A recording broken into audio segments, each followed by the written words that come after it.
Olá, amigos do Centro Espírita Ibirajara, que Jesus nos ilumine sempre nas reflexões que fazemos acerca do seu Evangelho, nessa busca pela firmeza na caminhada rumo a sermos melhores.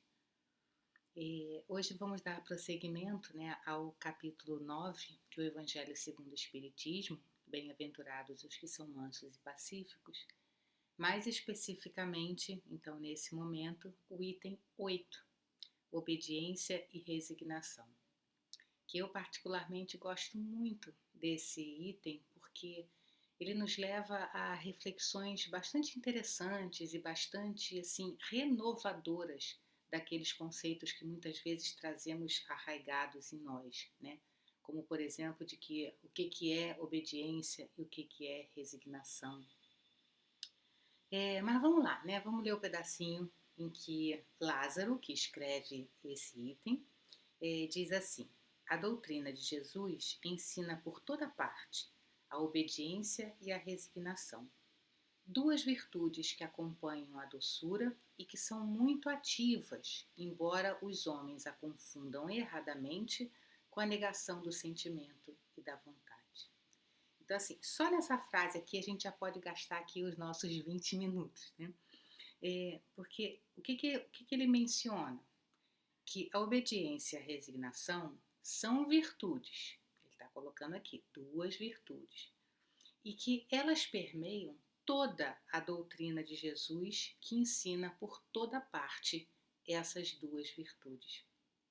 Então, assim, em qualquer lugar que a gente veja a atuação do mestre, a gente vai poder buscar ali identificar a obediência e a resignação. E se a gente parar para pensar, é fato, né? A própria vinda do mestre foi uma obediência às leis divinas, né? A vontade do Pai, no sentido não vontade voluntarioso, né? Porque o Pai é voluntarioso, mas a vontade porque sabia que era o melhor para seus filhos, a obediência a esses desígnios divinos, ao mesmo tempo com a resignação por tudo que ele sabia que ele ia passar aqui. E ele vai dando mostras disso todas as vezes que ele é humilhado, todas as vezes que ele é debochado, né? Enfim, a gente aí pode, daqui para frente, todas as vezes que a gente ler, ouvir uma passagem de Jesus, podemos buscar ali a identificação de obediência e resignação. Mas uma coisa que é interessante, né, que ele já começa falando, é que essas duas virtudes acompanham a doçura. E aí, se vocês lembram, há umas semanas atrás, a Cláudia, que falou de afabilidade e doçura, ressaltou que afabilidade e doçura não são virtudes em si mesmas, né? Elas são consequência, elas são o resultado da gente trazer dentro de nós aquela serenidade que leva a uma postura exterior mais dócil e mais amável. E aí a gente vê aqui que Lázaro reforça que a doçura acompanha essas duas virtudes da obediência e da resignação. Então, ou seja, quando dentro de nós estiver realmente brotado, crescendo, frutificando a obediência e a doçura, o fruto que a gente vê disso, o exterior, é uma postura mais doce. Porque não há mais, na hora em que a gente identifica, né, e cria dentro de nós esse espaço para a obediência e para a resignação, não existe mais uma reação, não existe mais uma agressividade, não existe mais uma revolta que se expressa nos nossos atos, palavras e atitudes, e mesmo no nosso estado de ser. O que a gente faz é estar tão em paz a partir do momento que a gente tem e cultiva, eu digo cultiva porque não será de uma hora para outra em que a gente vai estalar os dedos, tá, agora eu entendi o que é obediência e resignação, então agora eu consigo ser obediente e resignar.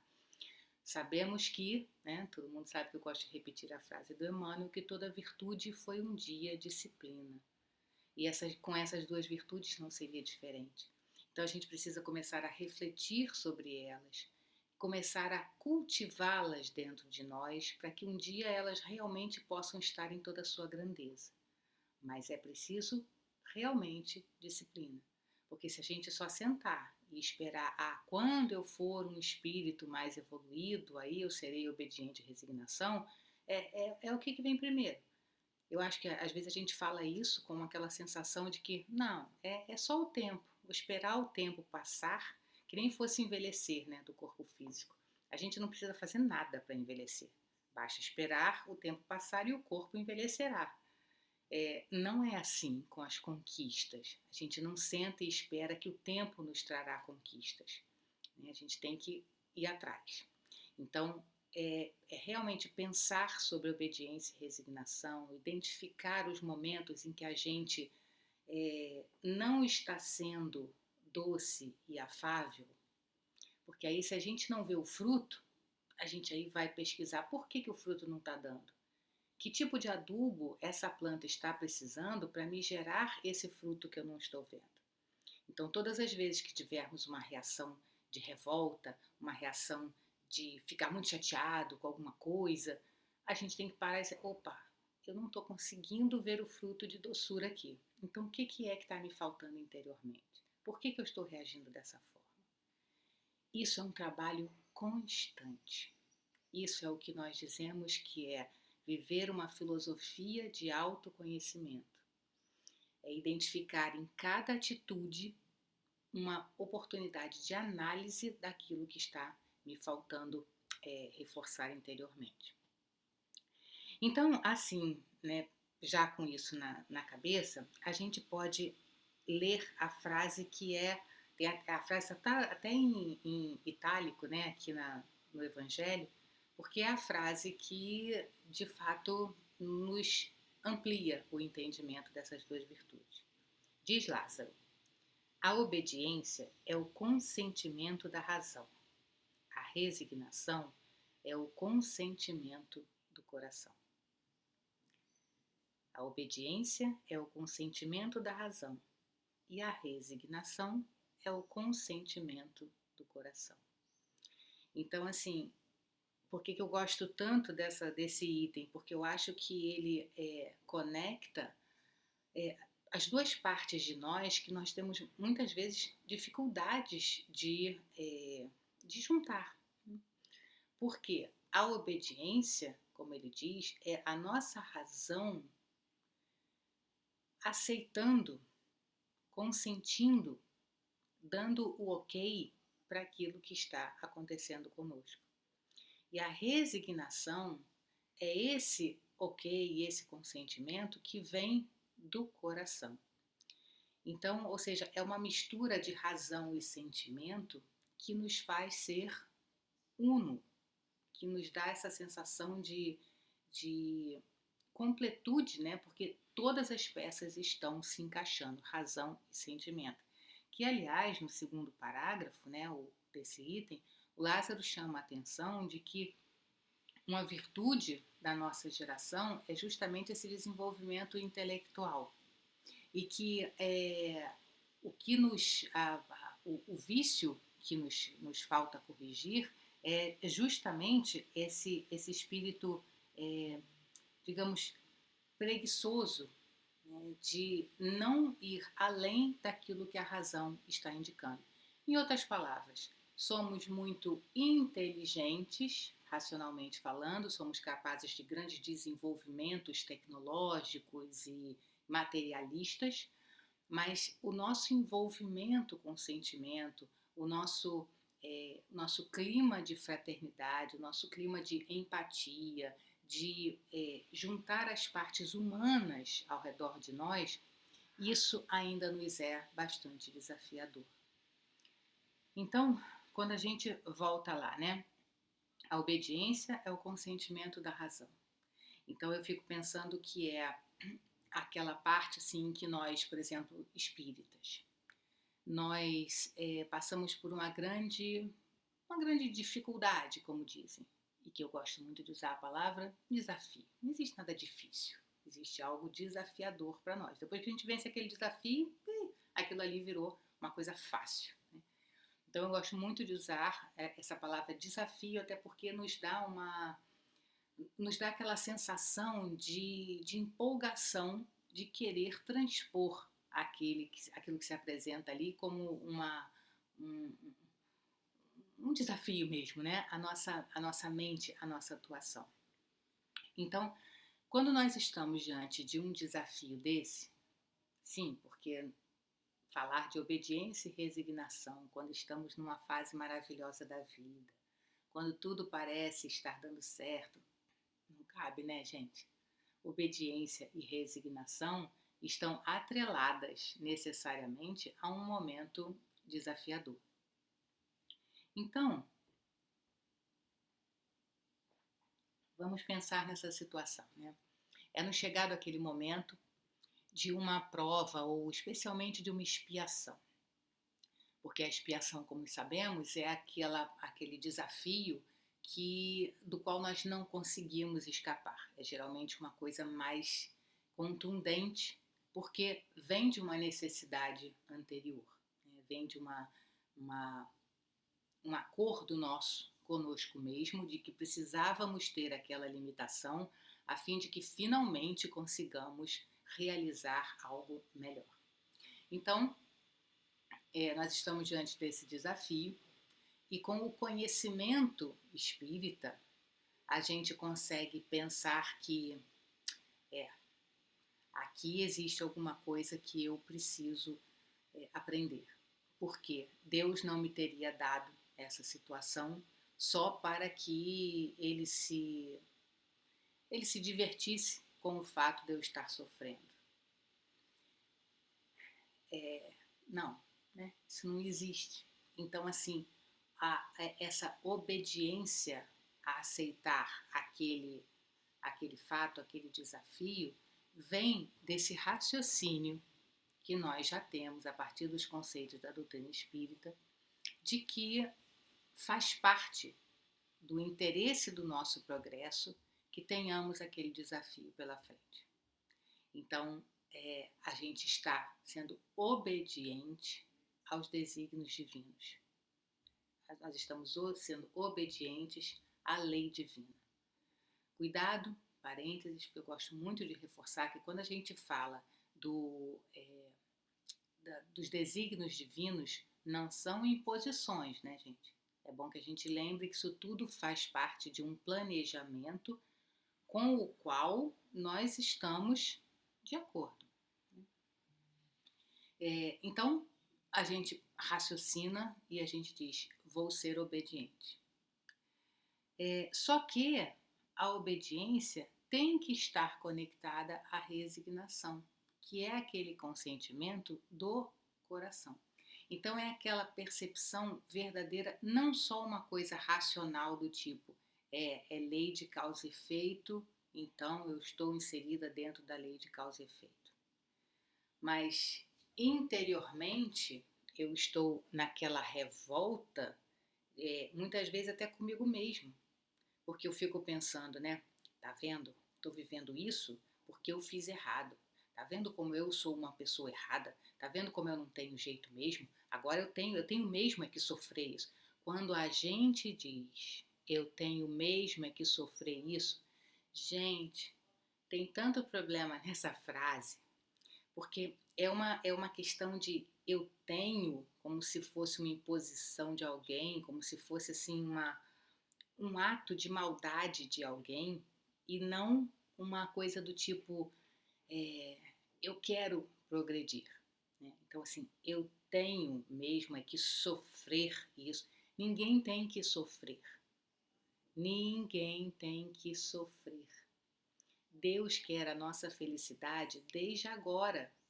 Vamos começar a espanar aquela ideia que nós trazemos ancestralmente de que para sermos felizes um dia no reino dos céus, nós precisamos sofrer todas as vicissitudes da terra nesse momento. Não. Deus nos fez para ser feliz todos os momentos. A distorção disso é causada por nós mesmos, porque nós identificamos nesses desafios sofrimento. Então, a palavra sofrimento ela já tem que ser tirada do nosso dicionário como sendo uma coisa que vem de fora para dentro. O desafio vem. A forma de eu reagir a esse desafio é que pode ser com sofrimento, mas não foi o sofrimento que veio, fui eu que deixei brotar dentro de mim um sofrimento em relação a um desafio. Sempre dou o exemplo daquele aluno, né, que está na escola, a escola é necessária porque é boa para o futuro do aluno, mas ele pode ser feliz desde aquele momento. Se ele encarar até aquelas atividades que ele não gosta muito de fazer como sendo os passos criativos para que ele se engrandeça. Agora, se ele senta e chora e reclama o tempo inteiro de ir para a escola, das coisas que tem que fazer, ele está cultivando um sofrimento que não tem a ver com o que está chegando a ele. Tem a ver com a forma como ele está reagindo àquilo que está chegando a ele. Isso é o que Joana chama, né, de o sofrimento pelo sofrimento. É uma das formas de sofrimento que ela menciona. Então, ou seja, aquilo que as pessoas chamam de sofrimento, que seria a dor e o desafio, a gente cria o sofrimento por causa desse sofrimento, entre aspas. Então, cabe-nos entender que consentir com a razão, ser obediente com aquilo que nos chega, com aquele desafio, mas com essa frase horrorosa de que eu tenho mesmo que sofrer isso, meio que derruba metade do necessário para que a gente seja feliz e para que a gente seja produtivo com aquele desafio. Porque se me chega um desafio e eu reajo dessa forma, do tipo, eu tenho mesmo que sofrer isso, o que acontece? Eu já estou infeliz ali, naquele momento, e eu não tenho clareza para identificar o que fazer dali para frente, né?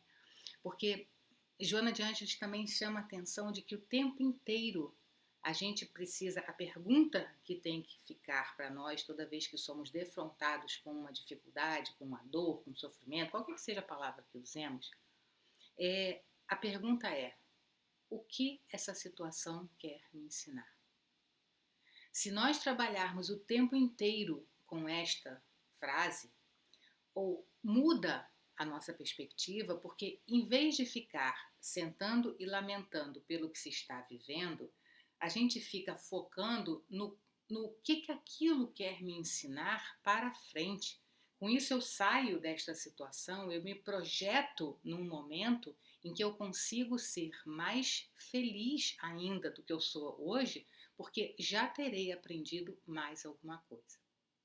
Aliás, falando em Joana de Ângeles, né, existe um livro dela magnífico que se chama Plenitude, o que eu sempre reforço, que eu acho muito curioso. A primeira vez que eu peguei esse livro, que eu peguei o índice é tudo, todas as palavras do índice têm alguma coisa com sofrimento, quase todas, né? Quase todos os itens. E aí eu digo, meu Deus, o livro se chama Plenitude e quase tudo é sobre sofrimento. Então, isso daí já é uma coisa para a gente pensar, né? Ou seja, vamos reformular essa ideia de sofrimento. Mas no primeiro capítulo desse livro, ela menciona uma expressão que eu acho que é fantástica aqui dentro desse nosso contexto, em que ela está falando da resignação dinâmica. Ou seja, se a obediência é o consentimento da razão, e nós vimos que ela tem que estar junto com a resignação, que é o consentimento do coração, Joana chama a atenção de que resignação não é, de novo, aquela frase do tipo, eu vou ser resignada, eu vou aturar tudo isso que está acontecendo comigo, porque eu sei que tudo tem uma causa. Aí, eu sei que tudo tem uma causa, então eu vou aturar isso que está acontecendo comigo. Essa já é uma postura diferente dessa que mencionamos anteriormente.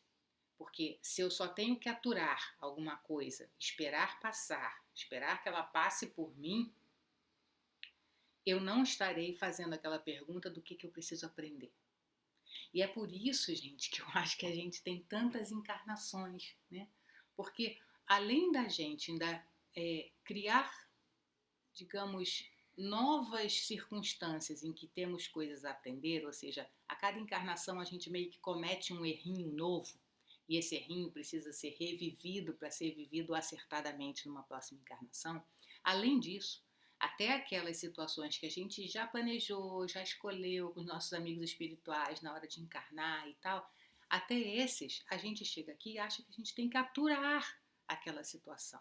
Esperar passar a encarnação, porque se eu aturar tranquilamente, então eu vou me livrar dela. Desculpem, vai ter uma surpresa meio ruinzinha quando chegar no seu momento de avaliação dessa encarnação. Estamos aqui para aprender. Estamos aqui para crescer em pensamento, em sentimento. Não existe crescimento sem movimento. E todas as vezes em que nós estamos resignados, entre aspas, no sentido de só esperando a vida passar, sem criar caso para daquilo, sem reagir com revolta, falta de revolta não é necessariamente resignação. Falta de revolta não é necessariamente resignação. Até porque a revolta, quando a gente fala que está revoltado, a gente está identificando uma atitude nossa exterior.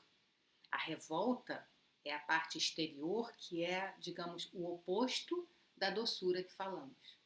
Assim como a doçura vem de fato da resignação internalizada, dessas duas virtudes, a obediência e a resignação internalizadas, a revolta ela demonstra claramente que a gente ainda não alcançou esse estágio. Só que muitas vezes a gente tem a fachada, como a Cláudia, aliás, também mencionou, a gente tem essa fachada da doçura. Até que ponto estamos sendo realmente doces e até que ponto estamos sendo manipuladores, até para nós mesmos. Nem sempre é só para mostrar para os outros que eu sou boazinha. Às vezes é porque eu quero ter uma postura de dizer a mim mesmo, tá vendo? Agora eu sou espírita, então eu não posso reagir. Só que dentro de nós existe um borbulhamento de sentimentos que é a revolta. Então, Joana diz que ela fala da resignação ativa. E o que é isso? Isto é, como ela diz, a aceitação do problema com uma atitude corajosa de o enfrentar e remover-lhe a causa. Representa avançado passo para a sua solução. Então vamos lá, olha só, é a aceitação do problema, aceitação, com uma atitude corajosa de o enfrentar e remover-lhe a causa. Essa parte do remover-lhe a causa é que eu acho que é o que nós passamos direto, a gente nem presta atenção nessa parte. Porque se a gente diz que a resignação é a atitude de enfrentar, corajosa e tal, poderia, se a gente parasse aqui, poderia ser igual a gente pensando naquela coisa do eu vou endurecer, né? eu vou ficar calmo, eu não vou reagir e tal. Essa atitude corajosa de enfrentar o problema, reconhecer que ele existe, mas remover-lhe a causa. E remover a causa desse problema está intimamente conectado à pergunta que eu mencionei anteriormente. O que eu preciso aprender? Porque um problema só nos chega, a causa dele chegar até nós é o fato de que nós ainda não lidamos bem com essa situação. Porque tanto é que em outras encarnações nós reagimos mal, nós erramos ao sermos defrontados com aquela situação. Então, ele nos chega justamente porque há alguma coisa a aprender. Na hora em que eu aprender aquilo que causou aquela situação para mim, ela não precisa mais acontecer para mim. Então, eu já removi a causa. Entende? Quer dizer, então, ou seja, resignação dinâmica é, num primeiro momento, de fato, a gente se conter naquela parte exterior. A revolta exterior também não leva a nada produtivo. mas que a gente não pare nessa fachada de que agora somos dóceis, de que agora somos resignados. É de novo uma filosofia de autoconhecimento, aquele constante investigar do tá, eu agi assim, mas o que de fato eu estou sentindo? Por que eu agi assim? Por que eu não agi daquela outra forma? Teria sido melhor de alguma outra forma? E como que eu me sinto diante do que aconteceu, diante do que eu reagi? Se nós não tivermos momentos específicos de reflexão sobre nós mesmos, estaremos passando pela vida sem tudo dela aproveitar.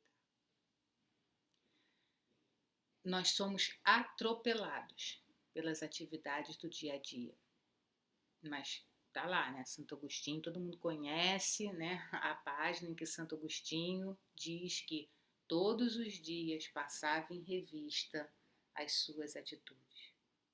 Ele não diz uma vez por mês, ele não diz, no Réveillon, quando eu tenho que fazer as minhas propostas para o ano novo, ele diz diariamente.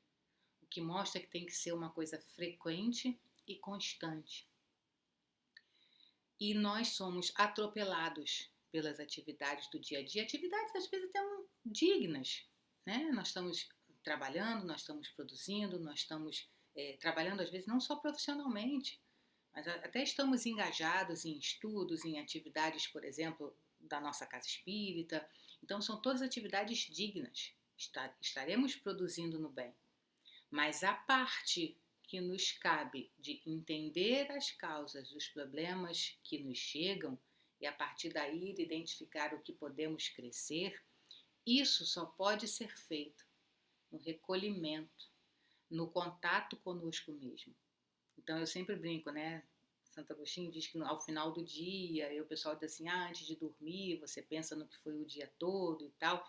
E aí às vezes eu brinco, mas a gente chega tão cansado, às vezes deita, dorme, não consegue pensar isso. Então que a gente identifique um outro momento, que seja no banho, que, né, Deus queira que a gente tome banho todo dia, certinho, né? Somos brasileiros, então tomamos banho todos os dias, então que seja durante o banho. E a gente não precisa ir no detalhe de tudo o que nos aconteceu. Na medida em que a gente se engaja nesse exercício, logo virá à nossa mente aquele ponto que precisa ser melhor analisado. E tenhamos a certeza de que, nesse momento, não precisamos chegar a uma conclusão, né? Porque eu acho que às vezes também muita gente fica agoniada do tipo assim, eu pensei sobre isso, mas e aí? Eu não consigo ver nada nesse momento, eu não sei o que fazer, eu não sei o que modificar, não sei se eu estava certo, não sei se estava errado. Não tem problema. Daqui a pouco você vai pensar de novo naquilo dali e uma nova percepção virá. Porque é de novo o que vem do coração. E estamos pouco habituados a ouvir essa parte do coração. A gente quer as respostas óbvias, né, do é certo ou errado e tal, em termos de mente, em termos de intelecto.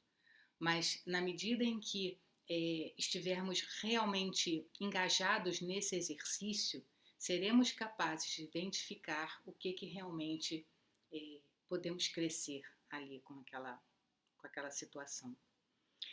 E aí Lázaro, né, continua dizendo que essas duas, a obediência e a resignação, são forças ativas. Olha o que ele diz, né? Olha a expressão resignação ativa de Joana e ele dizendo aqui que são forças ativas, pois levam o fardo das provas que a revolta insensata deixa cair. Então, de novo, né? Olha só, não é a gente deixar cair aquele negócio e ficar ali do lado chorando, reclamando. É carregar aquele fardo. E, de novo, o fardo não precisa ser um sofrimento. O fardo é o desafio. É aquela coisa de querer vencer, querer entender e vencer aquilo que nos cabe. O covarde não pode ser um resignado, assim como o orgulhoso e o egoísta não podem ser criaturas obedientes. O covarde não pode ser resignado. Olha só, né, gente? Tanto o estereótipo que o mundo cria do resignado é o do fracola, que o fracote que não quer reagir, né? que é covarde para encarar e se rebelar contra aquilo que não gosta, contra aquilo que lhe causa sofrimento. E, no entanto, está aqui, o covarde não pode ser um resignado. Porque é preciso muita coragem para a gente pensar, eu vou encarar isso, mas não é vou encarar isso no olhar do mundo. Eu vou encarar isso dentro da filosofia que eu já abraço, de que eu sou um espírito imortal e que tudo o que me acontece aqui tem uma finalidade de aprendizado. Não é de punição e nem de vitória minha sobre o que quer que seja do mundo. É muita coragem, gente. É coragem de se encarar e é coragem de encarar aqueles que vão dizer, vai deixar por menos, né?